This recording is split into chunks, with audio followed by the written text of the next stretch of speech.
அன்னை பர்னிச்சர்ஸ், அன்னை திருமண சீர்வரிசை பொருட்கள், டிவி, ஃபிரிட்ஜ், வாஷிங் மெஷின் உள்ளிட்ட 200க்கும் மேற்பட்ட பொருட்கள் அடங்கிய திருமண சீர்வரிசை ரூபாய் 99,000 மட்டுமே. தமிழகம் முழுவதும் இலவச டோர் டெலிவரி. தொடர்புக்கு 7550144440 9345044044.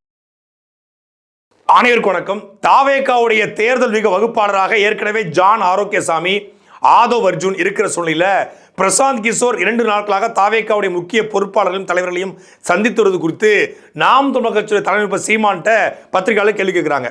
அந்த கேள்விக்கு பணக்கொழுப்பு அதிகமாக இருந்தா இப்படி தேர்தல் மிக வகுப்பாளராக வைப்பாங்க, சுயமாக சிந்தித்து முடிவெடுக்கக்கூடியவங்க இந்த மாதிரி தேர்தல் மிக வகுப்பாளர்களை நம்ப தேவையில்லை, நான் இந்த மொழிக்காக மண்ணுக்காக அரசியல் பண்ணுறேன், எனக்கு இந்த மக்களுக்கு என்ன பிரச்சனை தெரியும், அதனால் அந்த பிரச்சனையை பற்றி பேசுகிறேன், என் மண்ணுக்கு சம்மந்தம் இல்லாத பிரசாந்த் கிஷோர் வந்து இங்கே தேர்தல் வீகம் செய்ய வேண்டிய அவசியம் என்ன இருக்குன்னு சொல்லி இதை கடந்து போகிறாரு. இப்போ விஜய்க்கு பணக்கொழுப்புன்னு சொல்லி சீமான் சொல்லிட்டாரு. விஜய் பணக்கொழுப்புல ஆடுவதாக சீமான் சர்ச்சை பேச்சு, விஜய்க்கு பணங்கொழுப்பு, வாய் விட்ட சீமான், வார்த்தை விட்ட சீமான் அப்படின்னு சொல்லி ஊடகங்கள் ஒரு பக்கம் இதை திரித்து பேச, இதற்கு தாவேகா தரப்பிலிருந்து கொள்கை பரப்பு செயலாளர்கள் வந்து பதில் சொல்லியிருக்காங்க. நாங்கள் உழைச்சி சாப்பிட்றோம், நீங்கள் திரளுதியில் வாழ்றீங்க, நீங்கள் எங்களை விமர்சனம் பண்ணலாமான்னு சொல்லி திமுக எடுக்கிற அந்த அவதூறை தாவேகாவும் கையெடுத்துக்கிறது. தாவேகா ஒரு நாகரிக அரசியல் பண்ணுறோம், நாங்கள் வந்து டீசன்ட் பாலிடிக்ஸ் பண்ணுறோம் அப்படின்னு சொன்ன தாவேகா திரள்நிதியை வைத்து அண்ணன் சீமான் அவர்களை விமர்சனம் செஞ்சிருக்குது. உண்மையிலே சீமான் அவர்கள் சொல்ல வந்த செய்தி என்ன, ஊடகங்கள் சொன்னது என்ன, தாவேகாவுடைய இந்த விமர்சனம் சரியானதா, விஜய்க்கு உண்மையிலே பணக்கொழுப்பு இருக்கா? நீதி வழங்கும் போது அண்ணன், தம்பி, சொந்தம், பந்தம், பணக்கார, ஏழை எதையுமே பார்க்க கூடாதுடா, நாயத்தை மட்டும் தான் சொல்லணும். திருவண்ணாமலையில் ஒரு வழக்கு விஷயமாக அந்த வழக்கிற்கு நேர் நீக்க சென்ற நாம் தமிழர் தலைமை சீமான் அவர்கள் வந்து பத்திரிகையாளர் கேள்விக்கு பதில் சொல்கிறாங்க. இப்படி பிரசாந்த் கிஷோர் விஜய் சந்திப்பு நீ எப்படி பார்க்குறீங்கன்னு ஊடகங்கள் கேட்குறாங்க. அதுக்கு சீமான் அவர்கள் வந்து இந்த தேர்தல் வீக வகுப்பாளர்களை நான் நம்புவது கிடையாது, தேர்தல் வீக வகுப்பாளர்களுக்கு ஒரு பாட்டு போடுறது, உடை எப்படி உடுத்துறது, இந்த மாதிரி சொல்லுவாங்களே ஒழிய இந்த மண்ணினுடைய பிரச்சனை என்னன்னு தெரியாது. குறிப்பாக பிரசாந்த் கிஷோருக்கும் இந்த தமிழ்நாட்டுக்கும் என்ன சம்மந்தம் இருக்குது, பணக்கொழுப்பு அதிகமாக இருந்தால் இந்த மாதிரி நீங்கள் வைக்கலாம்னு சொல்கிறார். இதில் என்ன தப்பு இருக்குது? ஆளர்களை வச்சுக்கிட்டு என் நாடு, என் மக்கள், என் நிலம், என் காடு, என் மலை, இதில் எதை எப்படி செஞ்சால் சரி வரும்னு தெரியாத நான் அப்புறம் இந்த வேலைக்கு ஏன் வரணும்? பிரசாந்த் கிஷோருக்கு தமிழ்நாட்டில் என்ன தெரியும்? அதாவது சொல்லு, எத்தனை ஆறு, எத்தனை ஏரி, எத்தனை குளம், எத்தனை சமூக மக்கள், அந்தந்த சமூக மக்களுக்கு இருக்கிற பிரச்சனை என்ன?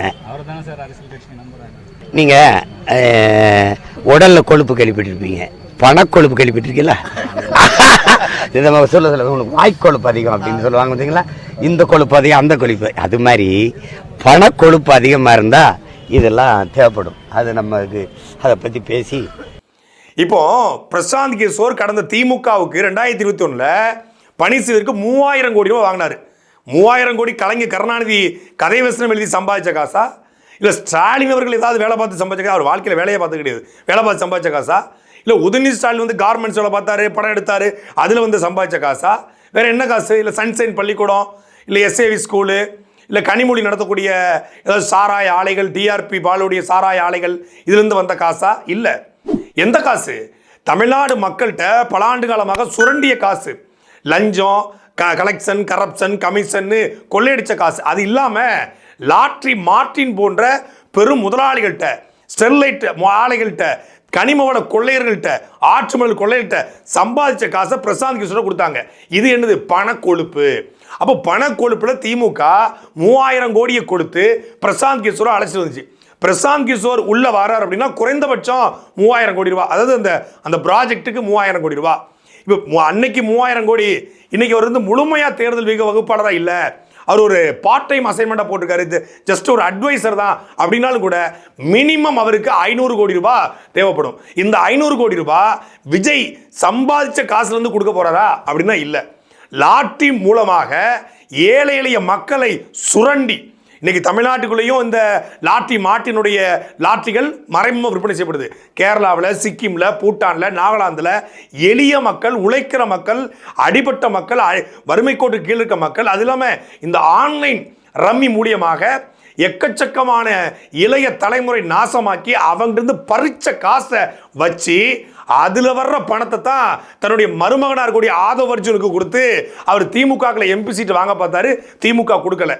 விசிகாவில் எம்பி சீட் வாங்க பார்த்தாரு, அதுக்கு திமுக உடன்படல. விசிகாவில் போய் கட்சியை கைப்பற்றலான்னு பார்த்தாரு, முடியல. இப்போ தாவேக்காக்கு வந்து தாவேக்கால பிரசாந்த் கிஷோரை கூட்டு வந்து அவருக்கு பணத்தை கொடுத்து அந்த பணத்தின் மூலமாக விஜய ஒரு புஷ் பண்ணலான்னு நினைக்கிறாங்கன்னா இது பண கொழுப்பா இல்லையா? மக்கள்கிட்ட சுரண்டி கொடுத்த பணத்தை வச்சு ஆதவ் அர்ஜுன் விஜய்க்கு கொடுத்து விஜய் பிரசாந்த் கிஷோர் கொடுத்து ஒரு தேர்தல் வியூகம் நடத்தப்படும்னா இதற்கு பேர் என்ன? பணக்கொழுப்பு இல்லை விஜய்க்கு. பணக்கொழுப்புன்னு சீமான் பேசிட்டாரு. சரி, பணக்கொழுப்பு இல்லை, விஜய் 40 கோடியில் மாநாடு நடத்த சொல்ல, குறைந்தபட்சம் அந்த மாநாட்டு செலவுக்கு 40 கோடி ஆயிருக்கும். இந்த 40 கோடி விஜய் அவர்கள் போக்ரி, கத்தி, சுறா, புறா, ஜில்லா, பிகிலு, வாரிசு இப்படி நடித்து அதில் வந்த பணத்தில் மாநாடு நடத்தினாரா? விஜயோடைய கட்சிக்காரங்க தமிழ்நாடு முழுக்க மாவட்ட சில பதவி அறிவித்த உடனே ஜேசிபியில் கொண்டு போய் மாலையை போட்டாங்களே, மலர்களை தூவினாங்களே, தார தப்பட்ட பறையசி வச்சாங்களே, அதெல்லாம் உழைச்சி சம்பாதிச்ச காசா? அதெல்லாம் வந்து விஜயினுடைய கட்சியில் மாவட்ட செயலாளர் போடுவதற்கு பணம் வாங்குறீங்க. நாம் தமிழ் கட்சி திரள்நிதி தெரிஞ்சிருக்கோம். உழைக்கிற மக்கள்கிட்ட, எளிய மக்கள்கிட்ட, பாமர மக்கள்கிட்ட, அன்றாடம் காட்சிகள்கிட்ட நாம் தமிழ் கட்சி கையேந்தி கிரவுட் ஃபண்டிங் மூலமாக தேர்தலை அணுகுது. இதில் என்ன தப்பு இருக்கு? இன்னைக்கு வரைக்கும் கம்யூனிஸ்ட் கட்சிகள், இன்னைக்கு வரைக்கும் திமுக, இன்னைக்கு வரைக்கும் அதிமுக அந்த கட்சிக்காரங்கிட்ட பணம் வாங்குறாங்க. அதே போல நாம் தமிழ் கட்சி உலகத்தமிழ்கிட்ட பணம் வாங்கி ஒரு கட்சியை நடத்துது. இதுல என்ன திருட்டுத்தனம் இருக்கு? இதுல என்ன ஏமாற்றுத்தனம் இருக்கு? இந்த திமுக காரன் வைக்கிற அதே கேவலமான அயோக்கியத்தனமான மானங்கட்ட ஈனங்கட்ட குற்றச்சாட்டை இந்த தாவேக்காங்கிற ஒரு டீசன்ட் பாலிடிக்ஸ் பண்ணக்கூடிய இந்த கட்சியில் கூடிய கொள்கை பொறுப்பு செயலாளர்கள் சம்பத்குமாரும் லயலா மணியும் நாங்கள் உழைச்சி சம்பாதிச்சு வாழ்கிறோம், திரள்நிதியில் வாழ்ற உழைச்சி சம்பாதிச்சு வாழக்கூடிய விஜய் தான் தன்னுடைய வெளிநாட்டுக்காரன ரோல்ஸ் ராய்ஸ்க்கு வரிகட்ட மறுத்தாரா? அண்ணன் சீமான் முறைப்படி கார் வாங்கி அதுக்கு ரோட் டாக்ஸ் கட்டி அந்த காரில் ஓடிக்கிட்டு இருக்காரு. உங்களை மாதிரி வெளிநாட்டிலேருந்து காரை இறக்குமதி பண்ணி நீதிமன்றத்தில் பணம் கட்ட முடியாதுன்னு சொன்னதுக்கப்புறம் நீதிமன்ற வழக்கு போட்டு 7.5 லட்ச ரூபா கட்ட சொன்ன பிறகு கூட உச்சநீதிமன்றம் வரைக்கும் போய் நான் பணம் கட்ட முடியாது அப்படின்னு அழுதுகிட்டு நிற்கிறேன். வெளிநாட்டிலேருந்து காரை இறக்குமதி பண்ணி அதில் வரி கட்ட மறுத்து அந்த வரியில் வயிறு வளர்த்து உயிர் வளர்க்குற நீங்கள், சொகுசு வாழ்க்கை வாழ்கிற நீங்கள், பண கொழுப்பில் திரிகிற நீங்கள் நாம் தமிழ் பேசலாமா? திரள்நிதி என்பது உலகம் முழுமைக்கக்கூடிய தமிழர்கள், உலகம் முழுக்கக்கூடிய ஈழத்தமிழர்கள், உழைக்க போன தமிழர்கள், என்னை போன்றவர்கள். எங்கள் அண்ணன் சீமானுக்கு நாங்கள் கொடுக்குறோம். நாங்கள் ஒன்றும் லாட்டி மார்ட்டின் போய் பணம் கேட்கலையே, நாங்கள் ஒன்றும் ஆதவ் அர்ஜுன் போய் பணம் கேட்கலையே, நாங்கள் ஒன்றும் கனிமவள கொள்ளையண்டு போய் காசு கேட்கலையே. நாங்கள் ஒன்றும் 100 ரூபா டிக்கெட்டை 1000 ரூபாய்க்கு விற்கலையே. 100 ரூபா டிக்கெட்டை 1000 ரூபாய்க்கும் 1001 விற்று ஏழை தொண்டை, ஆட்டோ ஓட்டுறவன், தானி ஓட்டுறவன், கார் ஓட்டுறவன், சாதாரண பூ விற்கிறவன், இவங்கிட்ட 100 ரூபா டிக்கெட்டை 1001 ரூபாய்க்கு விற்று அதில் வர்ற பணத்தில் சொகுசு பங்களா கட்டி அதில் வெளிநாட்டு கார் வாங்கி அதில் நடிகைகளை கூட்டிட்டு சொகுசா நடிகைகளுக்கு வீடு வாங்கி கொடுத்து அப்படி ஒன்றும் நாங்கள் வாழலையே. யார் கூட ஒப்பிடுற? லயலாமணி, நீ எல்லாம் ஒரு ஆளு, நீ எல்லாம் ஒரு ஆளு, நீ யார் கூட ஒப்பிடுற? தனிப்பட்ட முறையில் பேச ஆரம்பிச்சிங்கன்னா தாங்க மாட்டீங்கடா. தனிப்பட்ட முறையில் எதை பேசுறாலும் இவங்க டீசன்ட் பாலிடிக்ஸ் பண்றாங்க. கீழே விமர்சனங்களை பார்த்தா அடுத்தவங்க குடும்பத்தை பத்தி பேசுறது. அப்ப நாங்க பேச ஆரம்பிச்சா எங்க குடும்பத்தை பத்தி நீ பேசுற, உங்க குடும்பத்தை பத்தி நாங்க பேச ஆரம்பிச்சா என்னடா ஆவீங்க? மரியாதை கொடுத்து பேசணும், மரியாதையா பேசணும். திரள்நிதி கொடுத்து வாழ்பவர்கள், திரள்நிதி வைத்து வயிறு வளர்ப்பவர்கள், கொழுப்பில் திரிவர்கள் எங்கள் தலைவரை பேசலாம். ஆமா, இவர் பெரிய வாழும் காமராஜர், கக்கன், ஜீவானந்தம், சிங்காரவேலர், இவர் முத்துராமலிங்க தேவர், இவர் அயோத்தோச பண்டிதர், ரெட்டமலை சீனிவாசனர், இவங்கெல்லாம் யாருன்னு கூட அவருக்கு தெரியாது. காமராஜரை பத்தி பேச தெரியுமா? இல்ல கக்கன்னா யாரும் தெரியுமா? இல்ல ஜீவானந்தம், சிங்காரவேலர் தெரியுமா? என்ன தெரியும்? முதல்ல ஒரு பத்திரிக்கையாளர் சந்திப்பை நடத்த சொல்லு. தினம் மக்கள் சந்திப்பு. அரிட்டாப்பட்டி பரந்தூருக்கு போனவர் ஏன் அரிட்டாப்பட்டிக்கு போகல? காங்கிரஸ் கட்சி, விஜய்கிட்ட நம்ம நேரடியாக கேட்போம், விஜய் கட்சிக்காரன்டையும் கேட்போம், காங்கிரஸ் கட்சி ஊழல் கட்சியா இல்லையா? அதுல உங்க நிலைப்பாடு என்ன? காங்கிரஸ் கட்சி ஈழத்துக்கு துரோகம் செய்த கட்சியா இல்லையா? அதுக்கு உங்க நிலைப்பாடு என்ன? காங்கிரஸ் வாரிசு அரசியல் செய்கிற கட்சியா இல்லையா? அதுல உங்க நிலைப்பாடு என்ன? அதிமுக திமுகவை போலவே ஊழல் கட்சியா இல்லையா? அதுல உங்க நிலைப்பாடு என்ன? அதிமுக கட்சியில அநீதிகளும் அக்கிரமங்களும் அயோக்கியத்தனங்களும் நடந்துச்சு, அவருடைய நிலைப்பாடு என்ன? சாத்தாங்குளம் சம்பவம் தொடங்கி பொள்ளாச்சி பாலி விவகாரம் ஆரம்பிச்சு ஸ்டெர்லைட் படுகொலை தொடங்கி இந்த கட்சி செய்த கட்சியில இந்த மாதிரியான சம்பவம் செய்த கட்சியுடைய உங்கள் நிலைப்பாடு என்ன? அதை எல்லாவற்றையும் தாண்டி தமிழ்நாட்டில் இன்றைக்கு இருக்கக்கூடிய மிக முக்கியமான பிரச்சனைகள் கனிம வள கொள்ள, ஆற்று வளல் கொள்ள, இயற்கை வள சுரண்டல். இதுல தாவேக்காவோட தலைவர் உங்க தளபதி விஜயனுடைய கொள்கை என்ன, கோட்பாடு என்ன, கருத்து என்ன? கட்சி ஆரம்பிச்சு 1 வருஷம் ஆச்சுன்னு சொல்லி கொடியேற்றி 5 தலைவர்களுக்கு சிலை திறக்கிறீங்களே, அந்த 1 வருஷத்துல ஏன் ஒரு பத்திரிகையாளர் சந்திப்பு கூட நடத்தல? ஒரு பத்திரிகையாளர் சந்திப்பு கூட நடத்த வக்கற்ற துப்பற்ற விஜயனுடைய கட்சியினர் சீமானை குறித்து பேசலாமா?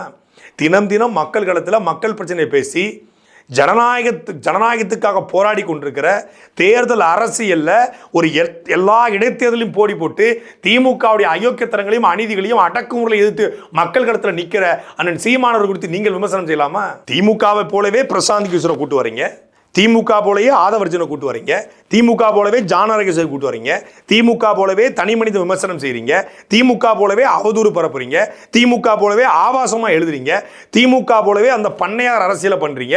அப்படின்னா நீங்க தானே ப்ரோ எக்ஸ்ட்ரா லக்கேஜ்? நான் ஒன்று இந்த எக்ஸ்ட்ரா லக்கேஜா இல்லை ப்ரோ, நம்ம வேற மாதிரி ப்ரோ அப்படின்னீங்களே ப்ரோ, நீங்க தானே bro extra luggage. Prashant Kishor 2021 DMK வேலை பார்த்தான்னா அவனை கூட்டு வந்து நீ வேலை பார்ப்ப, ஆதவ் அர்ஜுன் வச்சு வேலை பார்ப்ப. ஏன் திறமையானவர்கள் இருந்தால் பயன்படுத்திக் கொள்ள என்ன தப்பு இருக்கு? அப்ப விஜய்க்கு திறமை இல்லைன்றியா? அதை முடிச்சுட்டு அப்படியே கட்சி ஆரம்பிச்சு பிரசாந்த் கிஷோரை இறக்கி 4 வீடியோ போட்டு சிஎம் ஆகி மெரினா பீச்ல சிலையாவலான்னு நினைச்சிட்டு இருக்கேன். எந்த தேர்தல் வீக வகுப்பாளரை பயன்படுத்தி காமராஜர் ஆட்சியை பிடிச்சாரு? எந்த தேர்தல் வீக வகுப்பாளரை பயன்படுத்தி அண்ணாதுரை ஆட்சியை பிடிச்சாங்க? எந்த தேர்தல் வீக வகுப்பாளரை பயன்படுத்தி எம்ஜிஆர் ஆட்சிக்கு வந்தாரு? எந்த தேர்தல் வீக வகுப்பாளரை பயன்படுத்தி ஜெயலலிதா ஆட்சிக்கு வந்தாங்க? எந்த தேர்தல் வீக வகுப்பாளரை பயன்படுத்தி தமிழ்நாட்டில் வந்து ஆட்சி மாற்றங்கள் நிகழ்ந்திருக்கிறது? 2021 இதை தொடங்கி வச்சாங்க. அந்த காலகட்டத்தில் அதிமுக மீதான அதிருப்தி, பொள்ளாச்சி, சாத்தான்குளம், அதிமுகக்குள்ள இன்டர்னல் பாலிடிக்ஸ், டிடிவி, ஓபிஎஸ், இந்த இபிஎஸ் எல்லாம் சசிகலா சண்டை போட்டுக்கிட்டு அந்த அம்மா ஜெயிலுக்கு போய் ஒரு கலவரம் இருந்தனால அந்த கலவரத்தை பயன்படுத்தி இந்த இஷ்யூவை பயன்படுத்தி நீட் தேர்வு நாங்கள் வந்தால் நீட்டில் விளக்கு வாங்கி தருவோம், விளக்கு வாங்குற ரகசியம் எங்ககிட்ட தான் இருக்கு அப்படின்னு பொய் சொல்லி ஏமாத்தி திமுக ஆட்சிக்கு வந்துச்சு. அதுக்கும் பிரசாந்த் கிஷோருக்கும் சம்மந்தம் இல்லை. பாட்டு போட்டாரு, அவருக்கு ஒரு விக்கு வாங்கி கொடுத்தாரு, அந்த மாதிரி சில செட்டப் செல்லப்பா வேலைகளை பிரசாந்த் கிஷோர் பார்த்தாரு. மற்றபடி பிரசாந்த் கிஷோரால் திமுக ஆட்சிக்கு வந்துச்சா அப்படின்னா அது முழுமையா திமுக காரங்களை ஏற்றுக்கொள்ள மாட்டான். ஆனால் சில என்ன சொல்றது, வீடு கட்டி வச்சாச்சு, கொஞ்சம் லைட்டிங்லாம் பட்டு இன்டர்னல் டெக்கரேஷன் பண்ணி கொஞ்சம் மாடிஃபை பண்ணி கொடுத்தாப்புல. அதே மாதிரி விஜய்க்கும் இந்த விக்கு சரியில்லை, இன்னொரு விஜய் தளபதி மாதிரி விக்கு வைங்க, இந்த ப்ரௌன் கலர் பேண்ட்டு போடுங்க, ஒயிட் கலர் சட்டை போடுங்க, இந்த எங்கே போறாருனே தெரியல. இந்த சிங்கப்பூருக்கு போறவங்க பாஸ்போர்ட் போடுறதுக்காக ஒரு பை வச்சிருப்பாங்க, அது மாதிரியே விஜய் ஒரு பை போட்டுறாப்ல. பனையூர் பங்களாலேருந்து பனையூர் ஆஃபீஸுக்கு போகிறதுக்கு எதுக்கு பாஸ்போர்ட்னு தெரியல, ஒரு பையை போட்டுறாப்ல, அதில் கேட்ஜெட்ஸ்லாம் வச்சிருப்பாப்லையா. இந்த மாதிரிலாம் பண்ணீங்கன்னா ஒரு யூனிக் ஐக்கானா மாறலாம் அப்படின்னு சொல்லி இந்த தேர்தல் வீக வகுப்பாளர்களை நம்பி ஒருத்தன் களத்தில் நிற்கிறான். அவனை நம்பி ஒரு கூட்டம், அந்த கூட்டம் நாம் தமிழக சேர்த்து பேசுது. இல்லை நீங்கள் மட்டும் தேர்தல் வீக வகுப்பாளர்லாம் வைக்க மாட்டேன்னு சொன்னீங்க. ஜானோரகேசாமி உங்களுக்கு 2021 வேலை பார்த்துருக்காரு, நாம் தமிழ் கட்சி வேலை பார்த்தா அவர் போட்டிருக்காரு. இதுதாண்டா உங்களுடைய கேவலமான அரசியல், உங்களுடைய எடிட் அரசியல். ஜானோரகேசாமி மட்டும் இல்லை, பல்வேறு வீக வகுப்பாளர்கள் அண்ணன் சீமான் கிட்ட பேசியிருக்காங்க. எப்போ ஃபோனில், இப்படி ஃபோனில் பேசிட்டு சீமானன் தான் அவங்களுக்கே ஐடியா கொடுப்பாரு. இந்த தேர்தலுக்கு வகுப்பாளருக்கு அவங்க வந்து நான் உங்களுக்கு வேலை பார்த்து கொடுக்கணும்னா, நான் ஜானோரகேசாமி நாம் தமிழ் கட்சிக்கு வேலை பார்த்துருந்தா ஒரு அக்ரிமெண்ட் போட்டிருப்பாங்கல்ல, அண்ணன் சீமானும் ஜானோரகேசாமியும். இல்லை நாம் தமிழ் கட்சி பொதுச் செயலாளர், பொருளாளர், துணை பொதுச் செயலாளர் அக்ரிமெண்ட் போட்டிருப்பாங்களா? காட்ட சொல்லு. ஜானோரகேசாமி சொல்லி நாம் தமிழ் கட்சியில் எடுத்து வச்ச ஏதாவது ஒரு ஸ்ட்ராட்டஜியை சொல்லுங்க. நாம் தமிழ் கட்சியுடைய லட்சக்கணக்கான ஐடி விங்குடைய பொறுப்பாளர்கள், நாம் தமிழ் கட்சியில் களத்தில் நிற்கிறோடைய தம்பிமார்கள், தங்கைமார்கள், அண்ணன் தம்பிகள், இவங்க களத்தில் உழைச்சிக்கிட்டு இருக்காங்க. நாம் தமிழ் கட்சிக்கு எதுக்குடா ஒரு ஸ்ட்ராட்டஜிஸ்ட்? நாம் தமிழ் கட்சியில் ஒவ்வொருத்தருமே ஸ்ட்ராட்டஜியை உருவாக்குறவங்க தான். இங்கே பிரச்சனை தான் வியூகம். அந்த பிரச்சனைக்கான தீர்வு தான் நாம் தமிழ் கட்சியுடைய வியூகமாக இருக்கும். இந்த திமுக, அதிமுக தேசிய கட்சிகளுடைய பிரச்சனை, அவங்க செஞ்சு வச்ச கேவலமான அரசியல், அதற்கு அதிலிருந்து மக்களை மீட்டெடுப்பது தான் மிகப்பெரிய வியூகம், மிகப்பெரிய ஸ்ட்ராட்டஜி. அதை நாம் தமிழ் கட்சி பண்ணிக்கிட்டு இருக்கு. ஜானோரகேசாமி நாம் தமிழ் கட்சி வேலை பார்த்த மாதிரி ஒரு எடிட்டை போட்டு வீர்நடை போடுவோம் அப்படின்னு ஒரு போஸ்டர், அந்த போஸ்டர் டிசைன் பண்ணது நாம் தமிழ் கட்சி தலைமை அலுவலகத்தில் இருக்கக்கூடிய எடிட்டர் பிரபாகரன். அவர் போட்ட போஸ்டர் எடுத்து அவர் தன்னுடைய ஒரு இது வச்சிருக்கார் போல நிறுவனம். அவருடைய நிறுவனத்தை இன்னைக்கு தான் கேள்விப்பட்டேன், ஜே பேக்குன்னு சொல்லி. பிரசாந்த் கிஷோர் ஐ பேக் மாதிரி ஜானோரகேசாமி ஜே பேக்கா. அந்த ஜே பேக் 2021 நாம் தமிழ் கட்சிக்கு வேலை பார்த்த மாதிரி இன்னைக்கு காலையில் உட்காந்து எடிட் பண்ணியிருக்காங்க. இப்படி எல்லா அரசு கட்சிகளுமே இந்த மாதிரியான தேர்தல் வீக வகுப்பாளர்கள் அப்ரோச் பண்ணுவாங்க, நட்படிப்பில் பேசுவாங்க. இப்போ ரவீந்திரன் துரைசாமி அண்ணன் சீமான்ட்ட பேசுறாரு. அவர் சொல்கிற கருத்தை அண்ணன் சீமான் உள்வாங்குவார். ஆனால் நிறைய விஷயங்கள் அண்ணன் சீமான் தான் சொல்லுவார், நான் இப்படி பண்ண போகிறேன், எனக்கு எதுக்கும் எவன் ஐடியாவே எனக்கு தேவையில்லை, என்னுடைய ஐடியாவே எனக்கு போதுமானது. அதுபோல் இந்த ஜான் ஆரோக்கியசாமி அண்ணன் சீமானோடு அலைபேசியில் பல முறை தொடர்பு கொண்டு பேசியிருக்கலாம், அது கருத்தை சொல்லியிருக்கலாம். ஆனால் நாம் தமிழர் கட்சி 2016 செயல்பாட்டு வரைவுன்னு ஒன்று போட்டுருச்சு. அப்போ எந்த ஜான் ஆரோக்கியசாமி, எந்த பிரசாந்த் கிஷோர், எந்த ஆதவ் அர்ஜுன் நாம் தமிழர் கட்சிக்கு வேலை பார்த்து கொடுத்தாங்க, எந்த சுனில் வேலை பார்த்து கொடுத்தாங்க? நாம் தமிழர் கட்சி தலைமை உறுப்பு சீமானவர்கள் உருவாக்கினது மக்களரசு.com இணைய பக்கத்தில் இருக்கு. நாம் தமிழர் கட்சி ஆட்சிக்கு வந்தால் என்ன செய்வோம்னு சொல்லி 2016 சொல்லிச்சு. அதில் எந்த மாடிஃபிகேஷனும் இல்லை. அதைத்தான் 2021 ஃபாலோ பண்ணுது. 2026 அந்த தேர்தல் அறிக்கையை இன்னும் நவீனப்படுத்தி அதை காணொலி காட்சியை இணைச்சு அந்த 310 பக்கங்கள் கொண்ட அந்த தேர்தல் செயல்பாட்டு வரைவை காணொலி ஆவணமாக நாம் தமிழர் கட்சி வெளியிட போகுது. நான் ஆட்சிக்கு வந்தால் என்னென்ன பண்ண போறாங்கிறது. இது எந்த ஜானு, எந்த ஜான் ஆரோக்கியசாமி, அரை ஆரோக்கியசாமி, முழு ஆரோக்கியசாமி எவனும் செஞ்சு கொடுக்கல. நாம் தமிழர் கட்சியில் தலைமை ஒருங்கிணைப்பாளரும் நாம் தமிழர் கட்சி சார்ந்த ஐடி விங்கும் நாம் தமிழர் கட்சியின் முக்கிய பொறுப்பாளர்களும் உருவாக்க போகிறது அந்த ஆவணம். அதில் யாருக்கும் எந்த பங்களிப்பும் கிடையாது. இப்படி ஊராம்புலிக்கு இனிஷியல் போடுற வேலையை இந்த ஜான் ஆரோக்கியசாமி இதோட நிறுத்திக்கிட்டா நல்லது. ஜான் ஆரோக்கியசாமிங்கிற இந்த நபர் எந்த மாதிரியான வேலையை பார்த்துருக்காருன்னா, இளைஞர்கள் இப்போ நாம் தமிழர் கட்சியின் பக்கமாக அதிகமாக நிற்கிறாங்க, எந்த கோட்பாட்டை பார்த்து நாம் தமிழர் கட்சியில் வர்றாங்க அப்படின்னு ஜான் ஆரோக்கியசாமி நாம் தமிழர் கட்சியிலிருந்து காப்பி கேட் பண்ணி, நாம் தமிழர் கட்சிக்கு இவர் சொல்லலை, நாம் தமிழர் கட்சியிலிருந்து இவர் எடுத்திருக்காரு. எதை? மஞ்சள் சிகப்பை, நாம் தமிழர் கட்சி தமிழ் தலைவர்களை முன்னிறுத்துவதை, இந்த தமிழ் தேசியம் திராவிடம் இந்த ரெண்டும் இந்த மண்ணோட கண்ணு அப்படின்னு பேச வச்சது இந்த ஜான் ஆரோக்கியசாமி தான். மாவீரம் போட்டுறதும் இதை போடுங்க. என்னங்க இது மாவீரம் போட்டுரும்னா? மாவீரன்னா என்னங்க அப்படின்னு எதுவுமே அவர் தெரியாது. மாவீரம் போடுங்க. இன்னைக்கு மாவீர நாள்னா என்ன, தமிழ் தேசியம்னா என்ன, திராவிடம்னா என்ன, எதுவுமே உங்களுடைய தளர்பதிக்கு தெரியாது. சொல்லி கொடுத்தது ஜான் ஆரோக்கியசாமி.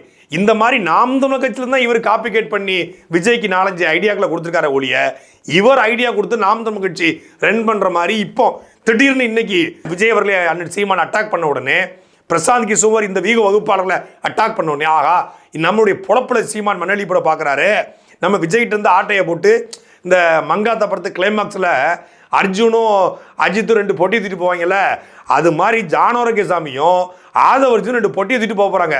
அப்போ பின்னாடி 10 எரியுமே, அதான் இந்த பனையூர் பங்களா. டேய் யாரா நீங்க, எங்கிருந்துடா வர்றீங்க அப்படின்னு வடசென்னை படத்தில் கேட்குற மாதிரி இவங்களுக்கும் தமிழ்நாட்டுக்கும் உண்மையிலே சம்பந்தமே கிடையாது. தமிழ்நாட்டுடைய எந்த பிரச்சனையும் இவங்களுக்கு தெரியாது. ஆனால் விஜய் அவர்கள் இவர்களை நம்புறாரு. ஏன்னா அவருக்கு எதுவும் தெரியாது, பிள்ளைக்கு தெரிஞ்சாதானே. அவர் ஒரு டைரக்டர் ஆர்டிஸ்ட்டுங்க. இந்த இடத்துல பஞ்ச் அழகுனா பஞ்சு பேசுவார், இந்த இடத்துல காமெடினா காமெடி பண்ணுவார், இந்த இடத்துல ஃபைட்னா ஃபைட் பண்ணுவார். எதுக்கு ஏன்னா கேட்க முடியாது. எதுக்கு ஏன்னு கேட்டிருந்தா அவர் நல்ல படங்கள் மட்டுமே கொடுத்துருப்பாரு. சுறாலை எப்படி நடித்தார், வாரிசில் பிடிச்சார், டேரக்டர் ஆர்டிஸ்ட், டேரக்டர் சொல்கிறத பண்ணுவாப்புல. இப்போ அவர் இயக்குற டேரக்டர் யாருன்னா, எப்படி அட்லி, ஏஆர் முருகதாஸ் இந்த மாதிரியா டேரக்டர் மாட்டிட்டாரோ, இப்போ ஆதவ் அர்ஜுனும் ஜான் ஆரோக்கியசாமி டேரக்டரு, பெரிய டேரக்டராக அட்வைசிங் டேரக்டராக ஒரு பிரசாந்த் கிஷோர் இருக்கார். ஒரு டேரக்டரு ஆர்டிஸ்ட், இந்த 2 பேரும் சேர்ந்து ஆர்ட் பண்ண போகிறாங்க. அது சுறாவை வரப்போதா கத்தியா வரப்போதான்னு சொல்லி 2026 தான் தெரியும். இன்னொன்று ஏஆர் முருகதாஸ் எடுத்தால் தான் அது கத்தி வரும், சுறா படம் எடுத்தால் சுறா தானே வரும். முதல்ல இந்த விஷயத்தில் அண்ணன் சீமானவர்கள் விஜய்க்கு பணக்கொழுப்புன்னு சொல்லலை. பணக்கொழுப்புன்னு சொன்னால் கூட நியாயம் இருக்குது, ஆனால் பணக்கொழுப்புன்னு சொல்லலை. பொதுவாக அரசியல் கட்சிகள் தேர்தல் வகுப்பாளர்களை வைப்பது பணக்கொழுப்புன்னு சொன்னார். விஜய்க்கு பணக்கொழுப்பு, ஆதவ் அர்ஜுனுக்கு பணக்கொழுப்பு, திமுகவுக்கு பணக்கொழுப்புன்னு சொல்ல மொத்தமாக சொன்னார். இது திமுகவுக்கும் சேரும், அதிமுகவுக்கும் சேரும், காங்கிரஸுக்கும் சேரும், விஜய்க்கும் சேரும். ஆனால் திமுக சும்மா இருக்கு, அதிமுக சும்மா இருக்கு. இந்த தாவேக்கா மட்டும் வானத்துக்கு பூமிக்கு குதிக்குது. அப்போ இதுவரைக்கும் தேர்தல் வகுப்பாளரை பயன்படுத்தி பணக்கொழுப்புல 3000 கோடி கொடுத்து பிரசாந்த் கிஷோரை கூட்டு வந்த திமுக அமைதியா இருக்கும்போது தாவேக்கா மட்டும் ஏன் குதிக்குது? கடந்த 1 மாத காலமாக தமிழ்நாட்டில் இந்த ஈவேகரா பிம்பம் சுக்குச்சுக்காக உடைக்கப்பட்டு கொண்டிருக்கிறது. அவருடைய சமூக நீதி, சாதி ஒழிப்பு, பெண்ணியம், இடஒதுக்கீடு, மொழி சீர்திருத்தம், அவருடைய மொழிப்பற்று எல்லாமே பொய். அவர் ஒரு ஊதி பெரிதாக்கப்பட்ட பிம்பம். அவரே இந்தி பள்ளிக்கூடத்தை திறந்து வச்சிருக்காரு, திருவிழா அவரே இந்தி எதிர்த்திருக்காரு. அவர் பெண்களுக்கு கர்ப்பப்பையை எரிய சொல்றாரு, ஆனா கட்சிக்காரங்களுக்கு சொல்லியிருக்காரா? 72 வயசு நபரு 26 வயசு பெண்ணை கட்டி அந்த பெண்ணுடைய ஆசாபாசங்களை அழிச்சிருக்காரு அப்படின்னு சொல்லி 1000 கேள்விகளை நாம் தமிழர் கட்சியின் சார்பாக சீமானவர்களும் கட்சியின் பொறுப்பாளரும் கேட்டிருக்காங்க. இந்த ஈவேரா தான் தாவேகாவுடைய கொள்கை தலைவர்ல முதன்மை தலைவர். அவர்கிட்ட இருந்து நாங்கள் இதை கற்றுக்கிட்டோம் அதை கற்றுக்கிட்டோம் அப்படின்னு சொல்கிற தாவேகா ஒரு மாசமா பொத்திக்கிட்டு இருந்துச்சு. உங்கள் கொள்கை தலைவரை போட்டு பொழந்துக்கிட்டு இருக்கும்போது வராத கோபம் பிரசாந்த் கிஷோரை பற்றி பேசணுன்னே வருதுன்னா உங்களுக்கு கொள்கை தலைவர் பெரியாரா பிரசாந்த் கிஷோரா? சாட்டை எடுத்து நாட்டை திருத்து இளம் தலைமுறை தானே நீ வழி